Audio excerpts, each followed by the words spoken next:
Next है हमारे rights of apartment owner. ये जो अपार्टमेंट ओनर है, ये अपार्टमेंट ओनर्स को क्या क्या राइट्स दिए गए हैं हम देखने वाले हैं। फर्स्ट राइट है apartment owner may transfer his apartment and the percentage of undivided interest in common area and facility to it by way of sale, mortgage, gift, lease and exchange or in any other manner like will. As per section 4 में जो भी बताया गया है कि क्या है, कोई भी अपार्टमेंट ओनर है उसका अपार्टमेंट ट्रांसफ़र कर सकता है दूसरे आदमी को, दूसरे पर्सन को ट्रांसफ़र कर सकता है, तो उसी के साथ में उसका जो कॉमन एरियाज में जो भी एंड फैसिलिटीज़ है उसमें जो भी इंटरेस्ट है वो भी ट्रांसफ़र हो जाएगा। सेकंड है each apartment owner is entitled to exclusive ownership and possession of this apartment as specified in declaration to be registered under section 5। Section 5 में जैसे कि रजिस्ट्रेशन के बारे में बताया गया है कि उसमें जो भी एक्सक्लूसिव ओनरशिप का पोजीशन जो है वो अपार्टमेंट ओनर को दिया गया है, वो डिक्लेरेशन में रहता है कि एक्सक्लूसिव पोजीशन पाने का जो राइट्स है वो अपार्टमेंट ओनर को है। Third, each apartment owner is entitled to percentage of undivided interest in common area and facility. हर अपार्टमेंट ओनर जो कि एंटाइटल है अनडिवाइडेड इंटरेस्ट को लेने के लिए, यानी जो भी आपको कॉमन एरियाज एंड फैसिलिटीज से जो भी इंटरेस्ट मिलने वाला है उसके लिए वो एंटाइटल रहेगा, उसका राइट है ये अपार्टमेंट ओनर का। नेक्स्ट है he may carry out necessary work of maintenance, repair or any replacement of the common area and facility as may make additions or improvement thereto. अगर समझो उसे कुछ लगता है कि कॉमन एरियाज जो है या फैसिलिटीज़ है उसमें अगर कुछ मेंटेनेंस, रिपेयर या रिप्लेसमेंट करने से अगर उसमें कुछ इम्प्रूवमेंट होती है तो ये करने का भी राइट उसके पास में है। नेक्स्ट है association of apartment owners shall have the irrevocable rights to have access to each apartment as may be necessary for the maintenance, repair, replacement of any of the common area and facilities in it and for making emergency repairs therein to be prevent damage of the common area and facilities। जैसे कि हमें बताया गया कि apartment owner का जो association होता है उनको एक इरिवोकेबल राइट्स दिया जाता है कि एक्सेस टू ईच अपार्टमेंट, आप कौन से भी अपार्टमेंट में जाके उसका एक्सेस ले सकते हो। For what purpose? For maintenance, repair, replacement of any common area and facility. जो भी कॉमन एरिया फैसिलिटीज़ है उसको रिपेयर करने के लिए, मेंटेनेंस करने के लिए आप, या उसका डैमेजेस से प्रिवेंट करने के लिए आप एंट्री कर सकते हो, यानी उसका एक्सेस ले सकते हो। Apartment owner is entitled to the common profit. जो कॉमन प्रॉफिट मिलने वाला है उसके लिए भी अपार्टमेंट ओनर एंटाइटल रहता है। उसके बाद हम देखने वाले हैं अपार्टमेंट ओनर्स की लाइबिलिटी।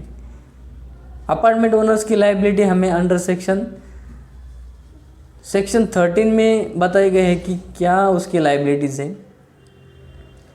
जैसे apartment owner shall execute deed of apartment relating to his apartment and same is as to be registered under section 13।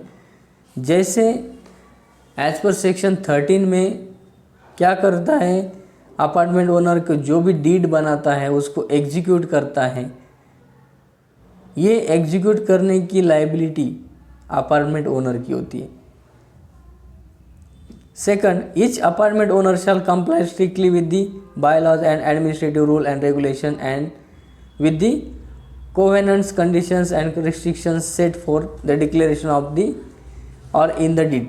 जो डीड में बताए गए हैं, कुछ आपको रिस्ट्रिक्शंस बताए गए, एडमिनिस्ट्रेटिव रूल बताए गए, बाय लॉज कुछ कंटेंट्स दिया गया है हमें डिक्लेरेशन में, वो जो है वो हमें फॉलो करना है।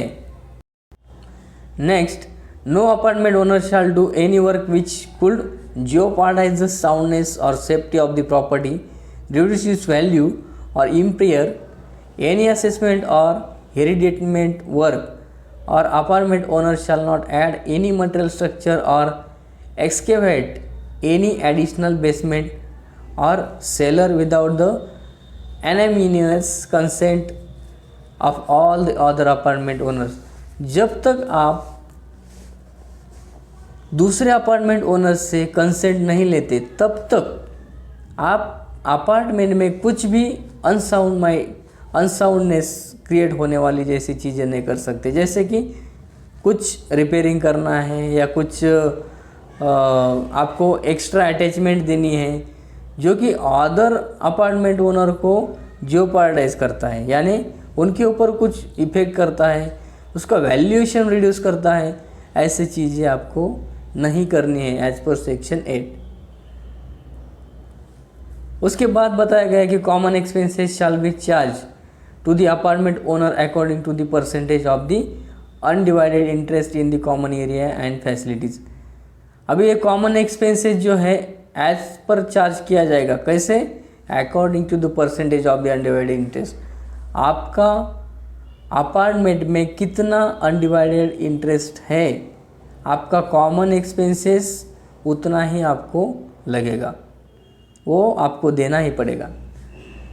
Next, the declaration and all amendments to it and the deed of apartment respect of each apartment and the floor plans of the buildings shall of the register under the Registration Act 1908 by appointment.